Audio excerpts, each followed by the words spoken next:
Okay, we have a lot to discuss today, so why don't we get started? I love that the chat is already kind of blowing up with people saying hi to each other, getting ready. We hope this will be an interactive discussion. We've set it up really as a roundtable, and so we hope that you'll send in your questions. We're going to throw out some questions and have discussions about some of these issues, but we hope that you'll participate. Please put your questions into the Q&A, and so we can make sure that we see them and can track them. You can feel free also to have conversations in the chat, but it would be, I think, easiest for us if you put your questions in the Q&A. So my name is Ryan Parker. I'm the Chief Legal Product Officer at Sixfifty, and I'm really looking forward to this discussion we have today. We have three amazing panelists with us today. So before we dive into introducing the panelists, let me tell you a little bit about Sixfifty and Reverb. We're doing this webinar together in conjunction. And so at Sixfifty, we are powered by Wilson Sonsini. We're the technology company that brings legal expertise to the top legal minds, from the top legal minds to your fingertips. And our technology is programmed to take on complex legal issues like creating an employee handbook or drafting an employment agreement for an employee in a new state. And we do that by providing customized contracts, policies, documents to people and businesses. We continuously monitor dynamic areas of the law to update our tools in real time so you can have the most up-to-date documents. And our customers enjoy the dual benefits of innovative technology powered by human expertise. Leave the law to us so you can do what's best for your business. The law is complicated, and at Sixfifty, we make it easy. We're really excited to be partnering on our webinar today with our friends at Reverb. Reverb is an HR consulting company focused on people, operations, leadership development, and coaching. As exceptional people partner, they help startups and nonprofits to scale faster. From hiring your first employee to training your entire workforce, Reverb is there to help you grow your company by building a healthy, inclusive culture that engages your team. And that's a lot of what we're going to be talking about today. Reverb believes that every decision a leader makes reverberates throughout the organization. And through our flexible, customized solutions, we meet companies where they are and build healthy, inclusive cultures that engage and inspire. So we're really excited to kind of bring Reverb's expertise, and we have two amazing panelists with us today, and some of the things that we do and have learned at Sixfifty. So let me jump right into introducing our panelists. We'll start with Sarah Wilkins, who is the COO and People Operations Practice Director at Reverb. Sarah directs the company's focus through strategic design, goal setting, and financial planning. And as the People Operations Practice Director, she helps clients build their HR fundamentals and plan for their future by matching them with consultants who provide flexible and customized expertise. Prior to her time at Reverb, Sarah was a management consultant and people operations leader. In addition to being a COO at Reverb, she says she is also a CEO at home, taking direction from a wonderfully outspoken 5-year-old who serves as CEO in their home. She's also the Girl Scout Troop Product Manager, AKA Cookie Mom. I was telling Sarah right before we jumped on that I just finished my last box of Thin Mints, so we're going to have a conversation after the webinar. But I love those Girl Scout cookies. In addition, she is a COVID gardener and baker, an outdoor enthusiast, and loves hiking, biking, kayaking, snowshoeing, and more. So we're really excited to have Sarah with us today. Thank you. Very excited to be here, and definitely love the Sixfifty product. So everything you said in your intro about it has been really great for our team. So just wanted to say that. Awesome. Thank you, Sarah. Also with us from Reverb, we have Kim Freeman. Kim is a senior people operations consultant. Kim has 20 years of HR experience in HR business partner and leadership roles. She spent the majority of her time in technology, financial, and healthcare companies. She's also spent a number of years teaching human resource fundamentals. Kim has expertise in performance, management, employee relations, conflict resolution, mergers and acquisitions, culture integration, and compensation and benefits. In addition, she has international experience, including partnering and supporting leaders in India, Sweden, Switzerland, the UK, Dubai, Singapore, and Australia, just to name a few. And from that bio, it may not surprise you that Kim has a deep love of international travel. And when we quizzed her on her favorite spot, she said her current favorite destination is Singapore. She's also a foodie and loves to bargain shop, which I think traveling and bargain shopping is a good combination. Gives you a fun thing to do when you travel. But we're really grateful to have Kim with us today. Absolutely. Thank you so much. No problem. And finally, I want to introduce Marie Colbeth. Marie is one of my favorite people. She is our GC, our general counsel, and a vice president of legal product at Sixfifty. She is also the co-director at BYU of a program called LawX, a legal design lab dedicated to solving access to justice problems. This last year, they addressed some expungement barriers for people in the state of Utah. She does amazing work with LawX.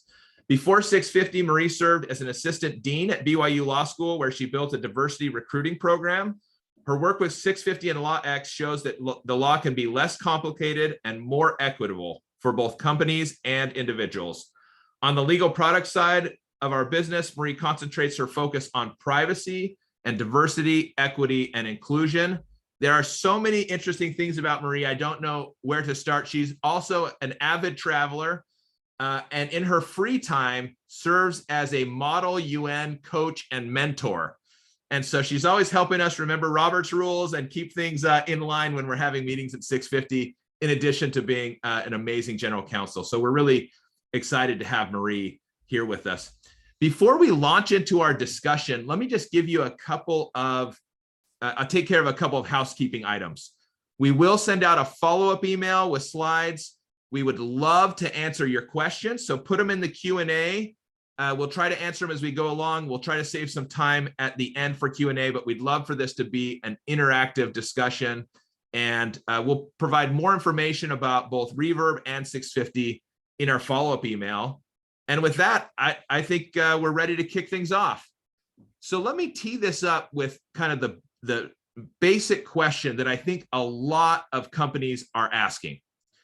What should managers be doing to facilitate the equitable treatment of both in-person and remote employees? So many companies have moved to only having in-person employees to this sort of hybrid approach. And there are a lot of complications, I think, for managers as they're thinking about how to make sure they're treating both of those groups equitably. Sarah, can we start with you and we'll just kind of launch into what managers should be thinking about as they manage these two different groups of employees that they may have working on the same teams or in the same offices? Yeah, absolutely. And I'll start by saying, the hybrid approach is definitely the hardest. If you can, in person, you can have it all the same way, and remote, you can kind of do things the same way. But when you have hybrid, that is the hardest approach to that. So you have to be really intentional. But back to your question, I really go back to start by asking what your employees need. To be successful in that environment, right? And work together with them as a manager and employees, like what processes need to change, what things need to be updated to work better, to make sure that everyone's getting the same access to things, ensuring that you have access to the same type of equipment, right? Like, what do I need at home to be successful in my role that I would have, otherwise on site in person? I think networking opportunities, you don't have that happen chance of running into each other right now. So how can you set up ways that people can, network, meet each other, that type of thing. One thing that we do at Reverb is we use the Slack integration, for those of you that are familiar with Slack. And it just automatically pairs people to kind of do regular meetings. And it's just a way, it's not, not like work talk or anything. It's just like checking in and getting to know each other, right? Where you don't have that opportunity sometimes in person. So those are some high level things. I'm sure the other two on the call have some more to say to add on to that. Yeah, I think managers, it's interesting because a lot of the weight falls on the managers initially to sort of set a tone and put things in place. Kim, what do you think are some of the most important things managers can do when they're managing, teams that have both an in-person and a remote group of employees? Sure. So oftentimes with this new hybrid model, the default is on-site employees. And that's the first thing that has to change, is that mindset. is defaulting to on-site employees, and they have to focus on remote first in terms of making sure that everybody has equitable access to things to make the organization run smoothly. So that's one of the first things that they have to do. And one of the things someone mentioned earlier is there has to be an open channel of communication. You always asking the employees for feedback. I think that was Sarah who mentioned that, asking for feedback in terms of what the employees need to be successful. And maybe there's an ongoing feedback channel that's created. So whenever there is a concern, and any employee, wherever they're working, can go and use that channel to say, hey, if we had this, things would run smoother. And at least there's a consideration that's put out there. And as long as managers aren't defaulting to my on-site employees, I'm going to make sure things are easy for them and have the open dialogue and conversations about how to make things better for everyone. We can make it work. We can make this hybrid model work, because as we see, a lot of organizations are moving to that platform. Kim, I love what you and Sarah actually both kind of hit on this communication idea, right? Like, one of the main things that managers need to do is to understand what their teams need and maybe how people are feeling about their work situations. What do you think that businesses can do and managers can do to make sure that those communication lines are open? Sure. So always asking questions, always. I had a conversation earlier in the week with someone about communication where we had an hour-long discussion.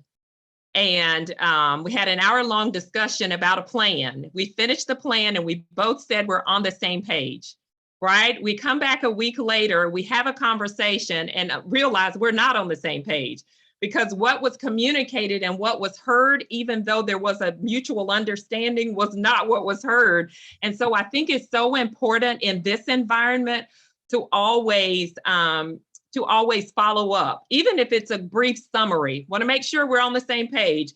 Expectation is ABC. Is that your understanding? And then that way, there is no misunderstanding, or if there is, at least it's early on and you can course correct and then make sure that you're going down the same path. So important. And even if it's the intranet, I saw a question in the chat about the intranet. Absolutely, you can do that. You can do that. Whatever platform your organization uses or chooses for their organization is, as long as it's accessible to everyone, it will work perfectly. As long as managers are tracking it and responding to the feedback and the questions that they're receiving, it will work. Yeah, I think along those, oh, sorry, Kim. No, go ahead, Marie. I got a little delay. I think along those lines, it's really important to think about, making that part of your plan, having that follow-up like Kim had in that, specific situation, but, in everything that you do, like scheduling that, right? Like, making sure that you're scheduling one-on-ones if you have remote team members who you're not seeing in the office, and that you do that regularly. So it's part of the expectation, it's communicated to them, and they know they have that time with you. So that just like, Kim was checking on the issue that she was like, this is the thing that we had some miscommunication on. The employee also has the opportunity to come back to the manager and be like, I know I have some time and these are the things that are coming up for me. And I think that really goes along with, the expectations that you're setting for your teams and letting them know that they also have time with you. And because, one of the things that we do miss out a lot on if we're remote and other people are in person is networking opportunities. So like mentoring opportunities with your team leadership and things like that, where, there might be opportunities for personal growth, personal development of your employees that they may miss if they don't have things like that clearly set up by management for them, the way that it might be more naturally set up for people that are in the office. So that goes back to what Sarah said about like hybrid's the hardest, right? Some things happen naturally. You don't have to plan them when it's in person. And then if everybody's remote, then you plan it the same way for everybody. But hybrid, it's like, okay, we may have to set some real clear expectations here that we haven't had to set in the past. Yeah, I like both of those, and both, just to feed off both of what Kim and Marie said is, like having communication is so important in this environment, and not focusing on disseminating information to people that you see, right? It's not going back to kind of out of sight, out of mind. We've talked a lot about that, I think, as a group, right? So yeah, you have to communicate in a way that you're thinking remote first, like Kim said, right? So how are you getting information out to everyone, and that people don't just get access to information because they're in person, right? So I think that's, yeah, to plus one what they said to kind of add on there. And then asynchronous communication, right? Back to Kim's point, like documenting that, right? So if you're not working next to each other every day, someone should be able to pick up what you're, read about what you're working on, and then just documenting and communicating and, doing follow-ups, like Kim said, is really important in this environment. So we've kind of touched on the communication responsibilities that managers have, right? They need to make sure they have that open door. I thought Kim gave a great example of making sure their communication is clear and the role of a follow-up. We've talked about how we need to make sure that people have the equipment they need to communicate. And I think there are a lot of responsibilities that fall on managers. But what about employees? I do think that this has to be a two-way street. What do you think are some of the responsibilities that fall on employees within this new kind of hybrid workplace that many companies are kind of exploring more permanently for the first time? And maybe I'll have you start with that, Marie, as someone that I know our company is dealing with this. What do you think that the responsibility is for employees there? Yeah, I think that there's more responsibility maybe than we've seen in the past to read. Like, too long didn't read is like the most common acronym at our company that is sort of used as a joke oftentimes, because like, especially I tend to send like wordy things to people. But the need to like read your policies and like, keep up to date on them, because like one of the best, easiest ways to communicate everything clearly is to do it in writing. And so like, if you have a policy that says, look, we have these diffused workforces, and so these are the hours when you can expect this type of response time, and outside of those hours you can't expect that. So I've got my team member on the East Coast, my team member on the West Coast, and they overlap during these times, so those are the times when we can have those expectations, things like that, so that people have the ability within this remote hybrid situation to be away from their desk even when they're at home, right? So, if you're working these like differentiated hours, because that's part of like the benefit, right, of a hybrid workforce, well, we have to understand what that means so that people aren't having actually burnout because they're working too much. I think we saw a lot of that actually early in the pandemic. It was like, oh, like we're working remotely and we're proving that we're always on, which means we're on constantly. And that doesn't work. You need to make it to where your team members like know that, like, if you ping them, I think somebody was talking about this when we were prepping for this, if you ping them on Slack and they don't respond within 5 minutes, that's okay, right? They've got other jobs, they're other projects they're working on, like pinging isn't the way that we communicate at our company, right? It's like you ping them, you give them time to answer. If it looks like they forgot, maybe you send a follow-up, but it's like 5 minutes doesn't mean they forgot to answer you. So as a team, right, that's diffused, you have to be aware of your coworkers and the fact that they may be doing something else in a different time zone, or that. So like being aware, and I think some of that is based on training. Some of it's based on the policies that your company puts in place. But as a team member, it's also on you to be that type of coworker. Yeah.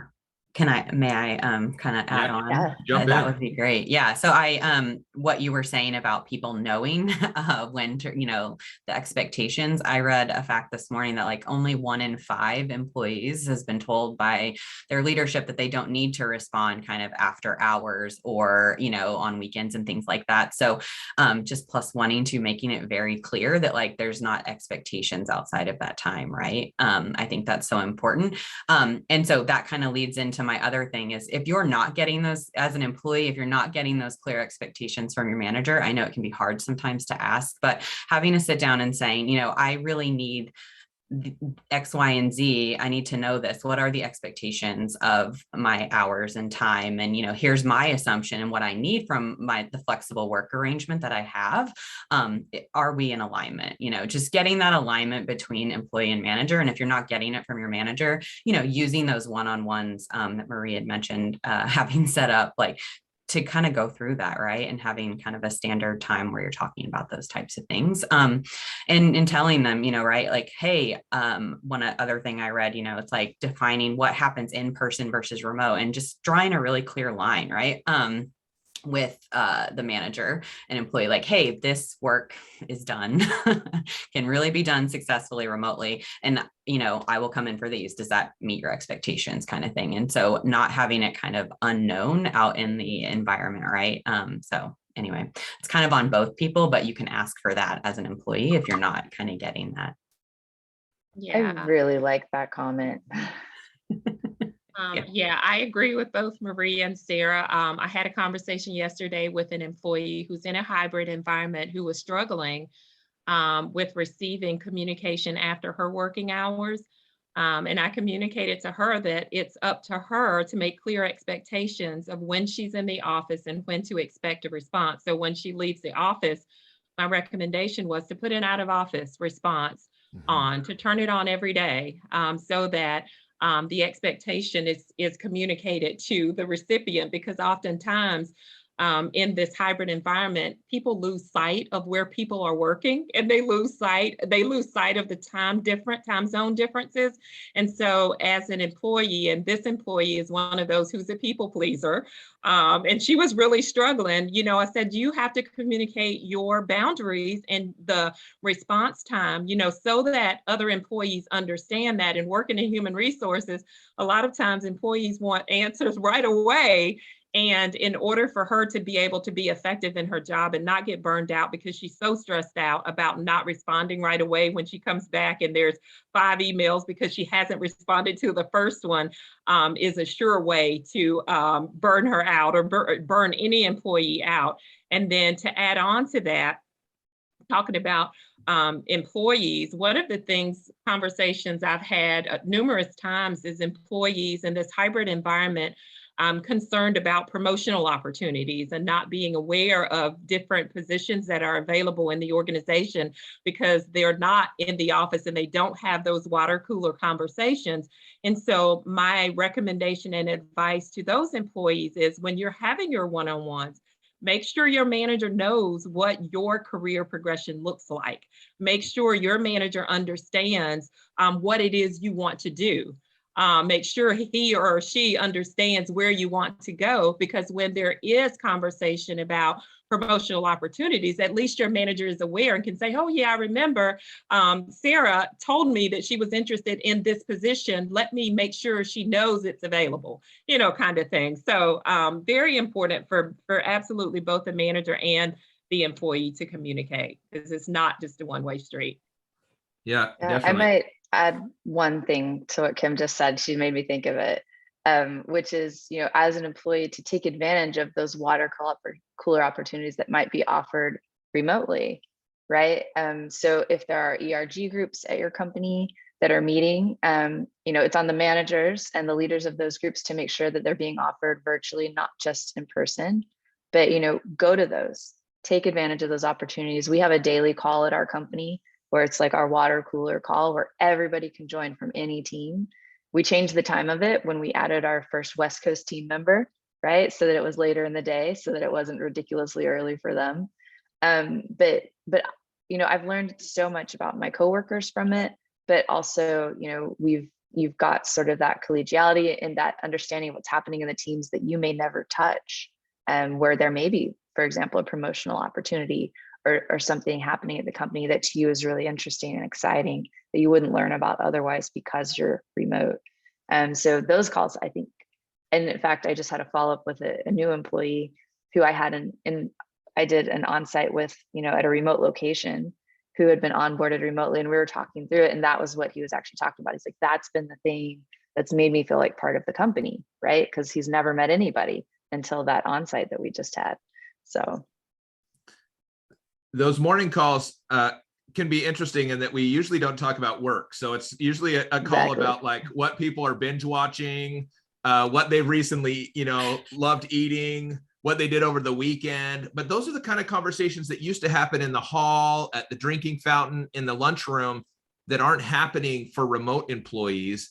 And I really do think they help employees to feel included and to create those personal connections that make your work more rewarding. And maybe I can have Kim start on this, because I really do think that one of the biggest challenges with a hybrid working environment is creating an inclusive community, making both the hybrid employees and the in-person employees sort of feel like they're part of the team. And this goes sort of beyond work performance to sort of the interpersonal connections that really are so important for our work.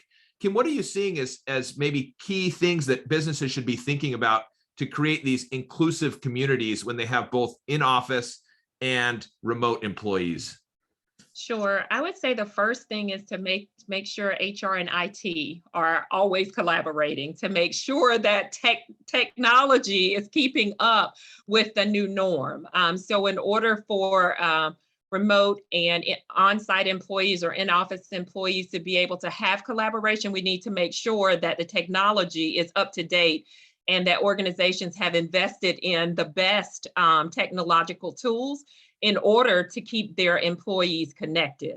I think that's one of the first steps to do. But in terms of, Marie mentioned the ERG groups, absolutely important. I've seen those work fabulously with employees being able to respond directly in Slack channels about things that have happened, things that have occurred, meetings they've had.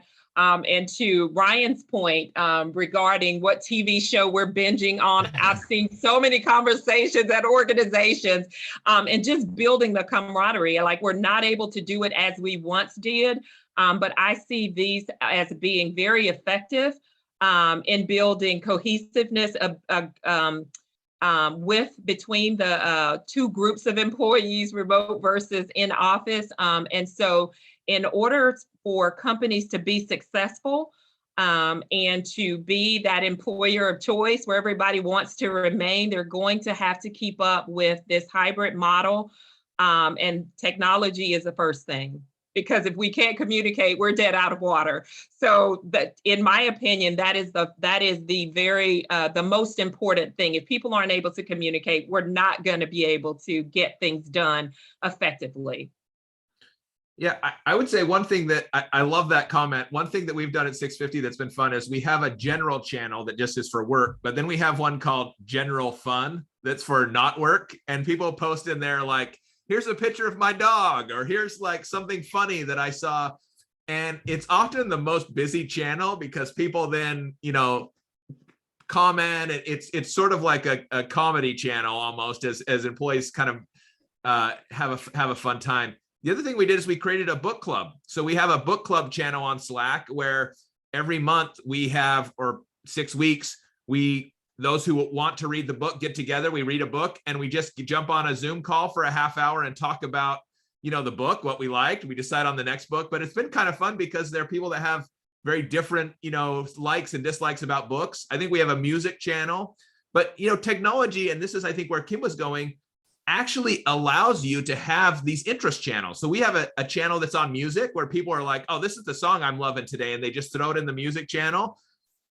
A lot of music I'd never heard of before the music channel, and same with books. And so it's been kind of fun to be able to try to use technology to maybe have a new spin on things that were happening in the past in person, and things like book clubs or music. Anyway, that's been, I think, a fun way that we've tried to use technology, as Kim said, to bring us together. Yeah. Ryan, oh, go ahead, Marie. Oh, go ahead. Oh, I was just going to comment on something I saw in the chat, which is like, generationally, there may be some gaps in how comfortable people are with some of these options. And I think that's where like those additional channels, like that go beyond the personal lives, may be helpful. Like we have one channel that's for Wordle. If you've never played Wordle, a lot of people at our company never had either, but somebody talked about it in the water cooler call and then taught everybody how to play. So then it's like, oh, this is this thing we all just learned together. And so, we can post about that, and it's not too personal and you don't really have to have any special skill sets once you learn how. So we all learned how together. So, there's things that you can do to be like, oh, this is like a company thing that we learned as a company. And we've actually taken, kind of going back to the leadership piece, in our leadership executive team meetings, we've talked about like, okay, like sometimes those calls are more engaging than other times. Like, let's like prepare as leadership to be able to like start these new topics in case we have one of those sort of like lulls in the conversation and we need to be able to like get people engaged. These are some engaging topics we could go through and like we think would be fun for the team and engaging for everybody. So we've thought about it from that perspective as well. Yeah. I have a couple ads, if that's okay. Kind of, so on the front around the technology and teaching people, as a former change management consultant, I think that's incredibly important. You can't just put a tool out there and expect people to be able to use it. So it's super important to help them adopt it, right? And Marie gave some examples of how you could do that, but you do need to have, training or people for them to reach out to ask questions. And so they feel safe to do that and not that they just need to have it figured out. And then on the activities front, we had a meetup recently and we were talking about mental health and wellness, and they had a really great example of like a health and wellness challenge that they normally would have been able to do in person, but they did it through Slack. And, they had like a new topic every month and people were out sharing pictures and those types of things. And it was really, just helped people learn more about each other and kind of engage beyond the day-to-day work. And then to back it up back to kind of how can leaders create kind of a more inclusive culture or, with a hybrid workforce. This is pretty high level, but I think really focusing on building trust, and micromanaging less, right? Like if there's trust and you embrace the flexibility and you set expectations well, and you set goals for the team and allow them to work in the way that works best for them, that's going to go a long way in creating that environment where people feel like they can, that they're included and they can do the work how it works for them, and that they're meeting those goals and expectations. Versus being, micromanaged or told how to do things or told where to be when and those types of things. So I think at a really high level, that's a great place to start. Yeah, I think that we're hearing a thread here just about how important it is for us to understand employees and to sort of help them to have the tools they need to meet their needs. And it's interesting because we're in a really tight labor market, right? I mean, it's hard right now to attract talent and to get them to stay. And I think all companies worry about attrition and losing employees. What role do you think, taking these steps plays in helping you to have your employees be happy? We know happy employees are more productive and they're more likely to stay with your company. And anyone can jump in. Maybe I'll throw this one to Marie and we'll continue our cycle. Yeah, I mean, there's everything we're talking about goes to that, right? Like making your employees feel engaged, helping make sure that they're included. Those things are so important to retention. But I do think like I'll put on my GC hat for a minute and say like a lot of this is about proper policies too. Like don't forget that, the way that you make sure people know the expectations and you can keep them accountable to the expectations that make sure people are being included is you have the right policies in place. And so I'll throw it back to one specific example because I saw a question in the Q&A that was about, they asked, what are your feelings about hosting team meetings that everyone must attend on screen so that remote employees don't feel at a disadvantage? I love that question because it can cut both ways. Yeah.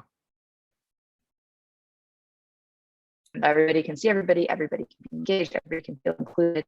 If you have too much video on required time, there are employees who, because of mental health reasons, might find that like anxiety inducing and it could cause other problems. Like I know of some companies who the way that they're making sure that their remote employees stay engaged is they have a video on policy at all times. And your, team lead can always look at.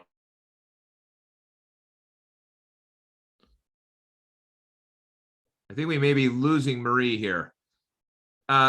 Kim and Sarah, do you want to jump in on this? And actually, this seems like a good transition point to touch on, I think, really maybe the most difficult sort of specific issue, which is activities and meetings. How I think that's where a lot of managers are really struggling to figure out, what do I do about, some sort of event that we're having or meeting? How do I make that inclusive? And Kim, maybe we could start with you. What are your thoughts about what managers and leaders should be thinking about as they plan meetings, events, activities in this new hybrid workforce? Sure. If it works, if you can get a response via email, send an email. Don't make a meeting in this new hybrid environment. Don't create a Zoom session when it really doesn't have to be a Zoom session. That's so important. And to continue on from where Marie stopped, it's really important to hear the question about, where the camera is required. There are some meetings I feel like the camera should be required. I've worked at organizations, and I shared this with Sarah earlier this week or last week, that, there's some people I've seen their face one time and I feel like I'm talking to a screen because I never see them. And for me, I need to see a face. I need to connect with the person that I'm communicating with, because I think it's important in building rapport to have face-to-face conversation. And so if we're not both in the office, to me, it's important in order, if the goal is to build a rapport and a great working relationship, like, we need to be able to see each other, because I want to read body language. I want to read everything about you, because the advice I'm providing is not just like willy-nilly advice. I mean, it's advice in helping to mitigate risk for the organization. And I want to be able to read those things in you, because if I provide advice and you're not comfortable or you don't like the advice that I gave, I can't see that if I can't see your face. And although some people may have a poker face, I'm pretty good at reading people if I'm able to see them. And so for me, it's important. I get sometimes it induces anxiety. I certainly understand that. And I think that just requires a conversation with your manager to say, this is what's going on with me. And any manager who is concerned about the safety and well-being of their employees, they take that into consideration and they make the exception. That may require a conversation with HR, that may require a note from a doctor. You know what I mean? So it just depends on the situation. But again, everything goes back to communication. Let's talk about it and give the manager the benefit of the doubt that he or she will understand what's happening. I mean, it's new for everybody and we're all getting accustomed to it. But if you haven't given your manager an opportunity to address your concerns, then you haven't been fair in that process. Yeah. Yeah, and this kind of goes with this, but it's there's a question in the comments, or kind of a topic around sidelined conversations happening when people are in the room. And that, as a facilitator, it's really important to set, expectations up front about those types of activity. Like if you're having a meeting that includes both in person and virtual people, setting some norms up front around that, right? Because, that does put people on the phone or on the video at a disadvantage, right? To not be a part of those conversations. So having some agreement that's, we will bring it up in the meeting versus like, someone sitting next to you and starting to have a sideline conversation. So I think that's just, as the facilitator of the meeting, as an organization, setting some of those norms in how you do these hybrid meetings and what you expect from them and people's participation. Yeah. I think personally that meetings are, for me, I think that's one of the most difficult issues, because it can be very hard when people in a meeting are turning and talking to each other in person for those online to feel like they're participating. And I think that can be a real challenge. I mean, there's also technology challenges, right? Sometimes you get people and you tell them to bring their computer, but they start getting feedback and there are other issues. What are some best practices, Kim, and Sarah, that you're seeing specifically with regard to meetings? Because I think meetings, for me, that can be a real sticking point. Are you seeing, companies doing things that are working well when they have both hybrid and or remote and in-person employees? And I'll throw one thing out that we do at Sixfifty for a meeting that we talked about earlier, but we do a team lunch every month on my team, our legal product team, and everyone orders a meal. And so they get to order something from a restaurant or have it delivered by DoorDash or Grubhub or something. And then we all have food. And a lot of times people choose not to come into the office because they want to eat at their house, but it makes it easy for everyone to just kind of feel like they're all on the same page because everyone ordered out. Then we tend to spend the first 10 minutes sort of talking about what everyone ordered and why they ordered it and what they like about it.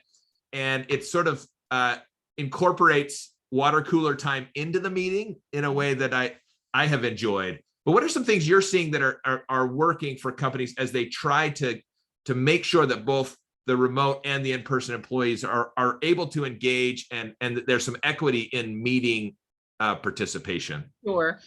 So what I've seen that has been successful, very similar to what you just mentioned, are coffee chats. So managers will schedule meetings in the morning and everybody has their drink of choice, coffee, hot chocolate, tea, whatever that is. And it's very casual and laid back, but they still are able to work through goals.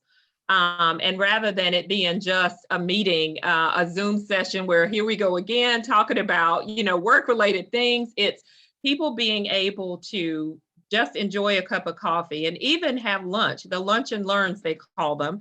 But managers have incorporated those into their team session meetings. So rather than meeting 2-3 times a week, they have one meeting a week and it's over lunch. Everybody lets meet, or maybe it's once a month, whatever interval is comfortable for the team.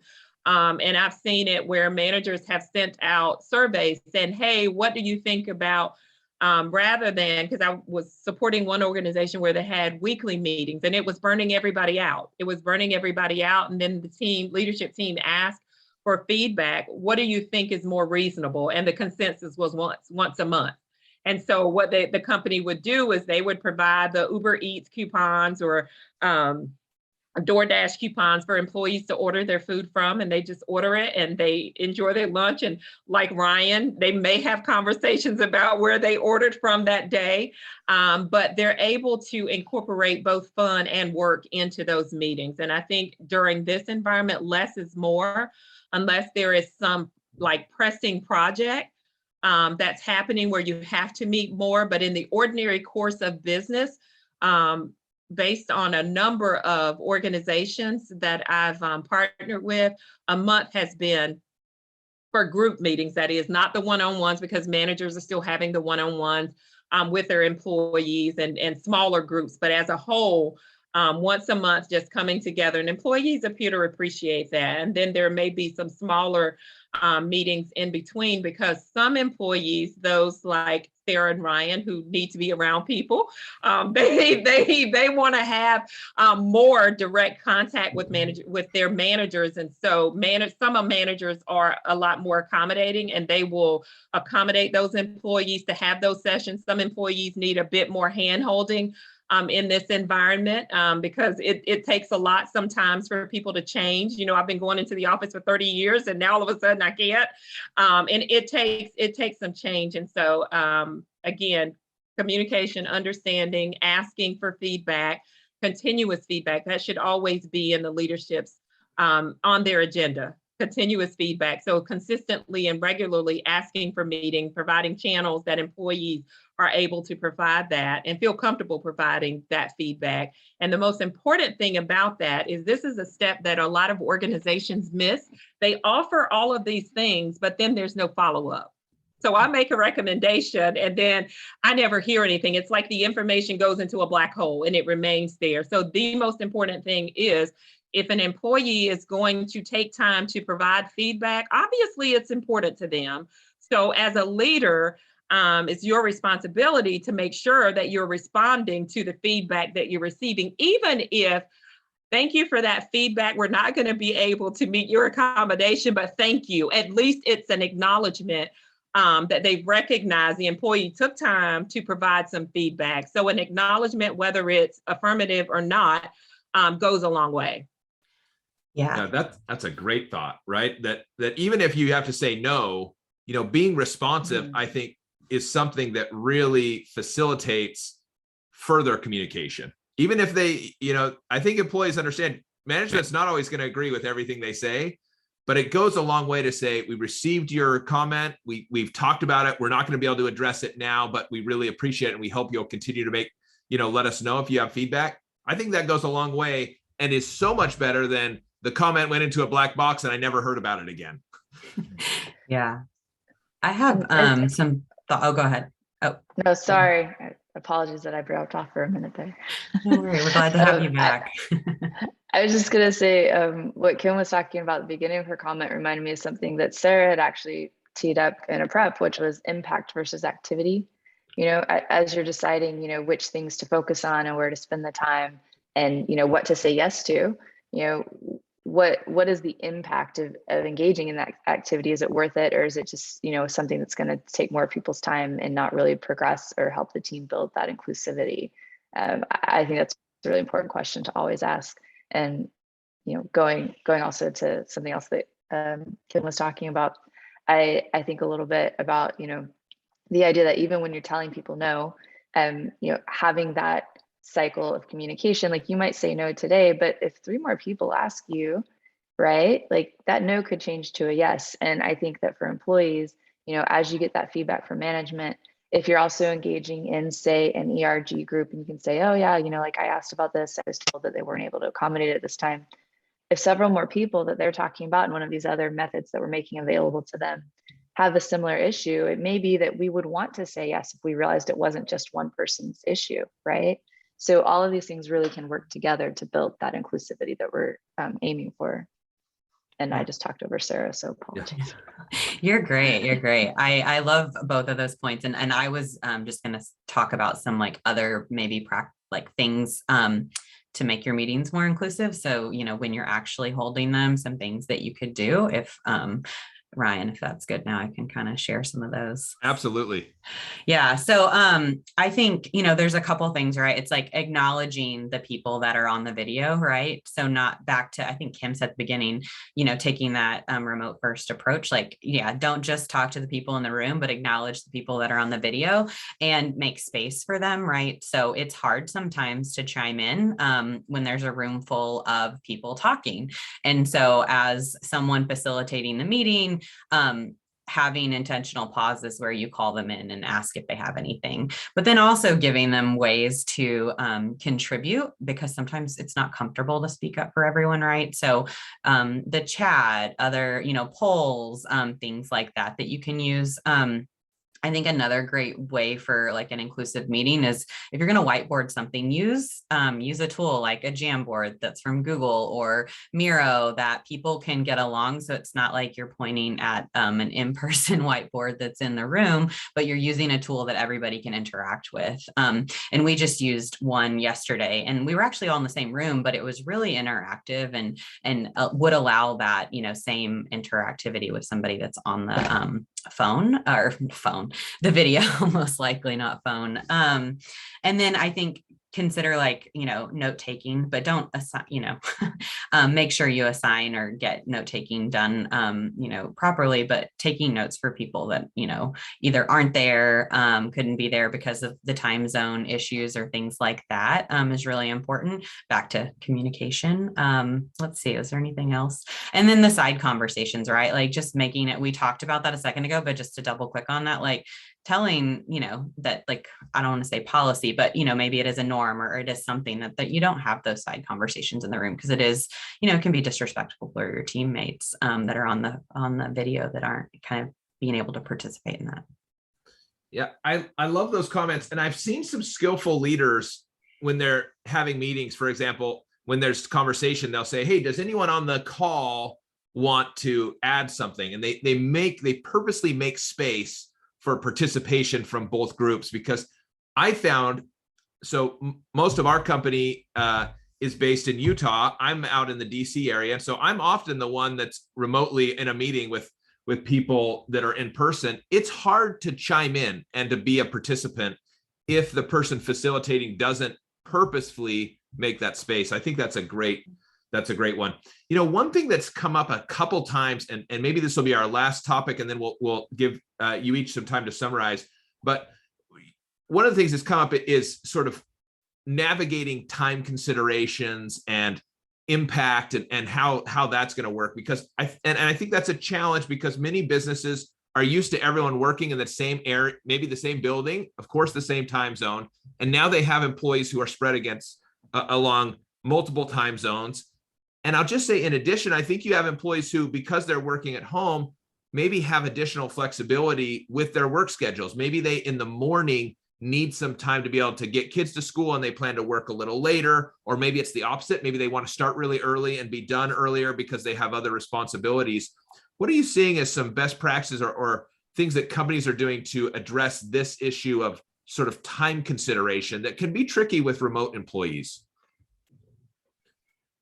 And why don't we start? Sarah, do you want to start with that one? Yeah, I mean, it kind of goes back to me with back to like building that trust and setting those clear expectations and embracing flexibility, because we know that people need that, right? We have other things outside of our work day. And so, yeah, so as leaders, right, like how are we setting clear goals, setting clear expectations, and embracing flexibility and trusting that our teams can get the work done in the deadlines and the time and the way, and when we want them to, right? And have a mechanism to speak up and say, that deadline's not going to work because of X, Y, and Z. And so, I mean, for me, it kind of starts there. And then when you are working across all these different time zones, I think I mentioned it earlier, like asynchronous communication, right? We're working asynchronously. We may not all be able to get in the same meeting at the same time and have the same conversation. So how are we taking notes, documenting, following up from those meetings to ensure that everybody's kind of brought into the loop that needs to be into it. So those are some things that come up for me and things that, I think our companies that we're supporting are doing that, I think are really important. But yeah, thanks, Sarah. Marie, Kim, do you have other thoughts on this one? I would just echo what Sarah said and maybe just add the idea that, like, if you know that there are certain times and issues on your team, like as a leader, that you make sure that you're making a plan specifically for that, where you're like, okay, like we know that like last week we did this meeting early and we lost some of our West Coast people, so like maybe we won't always have the team meeting at the same time. If it means we're losing out on certain team members, maybe we'll build some flexibility into our standing meeting where we can flex that. So just as leadership, to be really aware of what those specific issues are in your team, so that the employees aren't responsible for always being like, okay, so I had to miss that, so can you catch me up? Yeah, Yeah. I would agree with both those. Maybe we'll just catch, there's one question in the chat that I thought was interesting, and it's a question, essentially the question is, what do you do in situations where you have some employees who are remote, so they work all the time from home, and some employees who work near one of your offices and are, for example, on a 2 days in, 3 days remote policy, but your local employees also want to work 100% remote? Is that, I do think that those types of situations can be difficult as well, right? If you start hiring people all over the country, then you maybe do have some of those equity considerations. What do you think about that, Kim? If you had a manager that came to you with that sort of situation, where do you think what do you think they should be thinking about? Sure. So if I worked for an organization and that was the case, there are just a few people who were spread across the city or the US for that matter, I would want to have a conversation about the position and what makes the position remote eligible. And then I would want to consider all positions, because if you're going to start to do that, you're going to face these sorts of equity questions. And so that would require me to have a conversation with leadership. And even if it didn't change immediately, at least there would be some discussion around it, and we could communicate to the employees that we're reviewing it. And that would cause conversation. Is this really a position that requires a person to work on site? Or is this a position that remote work that can support remote work? And we all know during this pandemic, most positions are remote eligible. They're remote friendly. They're able to perform their jobs from wherever. What I've found in a number of companies that I've had conversations with the leadership team is what it boils down to is the mindset of the leadership team. There are a lot of leaders who still have that mentality that if I can't stand over my employee's shoulder and see what they're doing, that's not going to work for me. And there's no real business rationale behind that. And so I like to open up discussions about why. I ask a lot of why questions because I really do want to understand, but I want the leader to come to it on their own and say, well, you know what? There's really not a reason why, I require employees to work. And so it causes conversation. And it may not be immediate change, but I like to chip away at things and keep coming back to those, because in this new environment, in order for companies to remain competitive, they're going to have to become creative, and they may have to do things they haven't done before, may have to consider some work arrangements that they would never have considered. But the way that the workforce is trending, it's becoming very popular, and people want to work from home, or they want to work remotely, because it's not always from home, but they want to work remotely. Yeah, Kim, I love what you said there.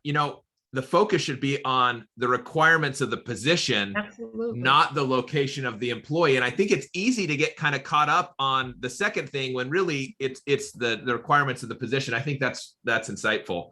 Well, we're down to our last 3 minutes. I want to give each of you just kind of a minute if you wanted to kind of give us a summary of what you think the biggest takeaways are from our discussion, and for companies that are looking at this and maybe struggling with this new hybrid work situation. And Marie, why don't we start with you? I'm gonna wrap up based on something Kim said and the last question that came into the chat, which is just around equity for people who may be looking at the same job in different states and different costs of living. As you're looking at what is the position required? Does that mean they have to be here, or could they be anywhere? Because you do have equity issues that come up if you have employees living in California where it's more expensive versus maybe my home state of Louisiana where it's less expensive. How do you build equity into the compensation if it's the same job but you're not requiring them to live anywhere specific? And that's one of the things that your company needs to really talk about. When we say remote, do we mean anywhere? Does that mean we'll pay everybody the same because we're not requiring them to live in the same place? Or does it mean that we're going to take into account where they are and hire them at the rate that's appropriate for their location and the job? And so that's something that as an executive team you've got to address. And so all of this communication that we've been talking about happening sort of between management and employees, it also needs to happen amongst management to make some really big decisions about the direction of the company and what equity means within your company. Because you have really great opportunities to hire anywhere right now if you're doing this type of work, but you have to think about, what does hiring anywhere mean? There's legal requirements in different states, but there's also different ways of looking at what does equity mean, because they live in different places, they have different calls on their resources. Yeah. Kim? Yeah, I would agree with that. It boils down to compensation strategy. I've been working with a lot of organizations, whether they pay remote workers based on headquarters location, or if it's based on their local area, or if it's based on just nationwide, what numbers they're choosing. So it does take some deep dives into what direction you want to take your company into. But just look at the research and look at the trends. If you want to remain competitive, you may have to broaden your scope and your mind to really understand what it is employees are demanding right now. Yeah. We talked about communication, trust, expectations. I think the biggest takeaway I'll have is iterate, find what works. We're all figuring this out. And so try something, get feedback, update, try again, right? It's going to take time to figure out what works for your company. And so that's just important to have that flexibility and iterate on your processes and approach to doing this. It's definitely an opportunity, I think, for creativity, right? And for thinking about things in new ways. Well, this has been a great discussion. I know it's helped me as a manager that manages both remote and in office employees. And I really appreciate the insight. I'll just add at the end that if, we've talked about communication and policies, if you're interested in 650's policy engines, we have engines that help companies to create employee handbooks, and we have a number of different policies that are geared towards hybrid workplaces. And frankly, if you've thought after this, what I could really use is someone to talk to and help walk me through some of these discussions. I hope you'll look at Reverb, and you've seen already how insightful Kim and Sarah have been. And so I do think, as a final takeaway and a plug here, there are also resources out there that can help companies. They don't have to go at it alone. They can leverage technology, and companies like Reverb and Sixfifty who are helping companies smooth this transition and work through some of these difficult issues. And so I want to thank Kim, Sarah, and Marie for their preparation and the insights they brought. I hope you enjoyed this webinar and that you'll join us at Sixfifty and our friends at Reverb for future webinars. And with that, we'll sign off. Thank you for joining us. Thank you, Ryan. everyone. Thank you, Bye-bye. everyone.